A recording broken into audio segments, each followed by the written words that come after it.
This morning, the two largest daily fantasy sports websites are fighting back after being ordered to shut down in New York State. New York Attorney General Eric Schneiderman Tuesday sent DraftKings and FanDuel cease-and-desist orders. Both companies are blasting his decision.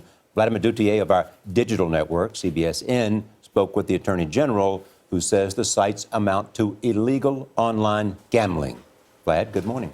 Good morning. Daily fantasy sports were exempted from a 2006 federal law that banned online gambling after claiming the contests are a game of skill. But with recent accusations of insider trading and a bombardment of television ads, investigators and legislators are changing the rulebook. This is the fantasy football season that could change it all.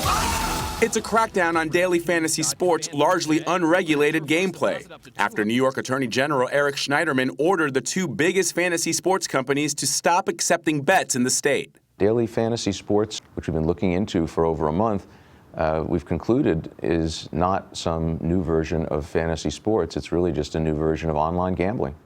On Tuesday, Schneiderman sent notices to DraftKings and FanDuel ordering the online companies to cease and desist, concluding that their contests are neither harmless nor victimless. It really does lure in people who are the most prone to gambling addiction problems.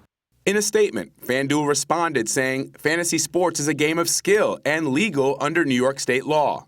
DraftKings also called daily fantasy sports a game of skill. We strongly disagree with the reasoning in his opinion and will examine and vigorously pursue all legal options. Major League Baseball has an undisclosed stake in DraftKings, and the National Basketball Association has an undisclosed stake in FanDuel.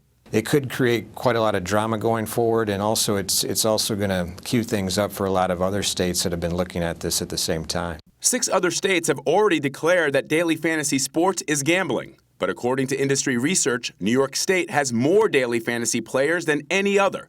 Last night on Twitter, both companies asked daily fantasy fans to sign petitions against the order. There's a lot to play out right now, though, because this will be challenged in court. In the meantime, it's a pretty crushing blow for these companies. DraftKings and FanDuel have 5 days to respond to Tuesday's notice. Although DraftKings is headquartered in Boston, it's unclear how the order will affect FanDuel, which is based here in New York, Gail. Thank you, Vlad.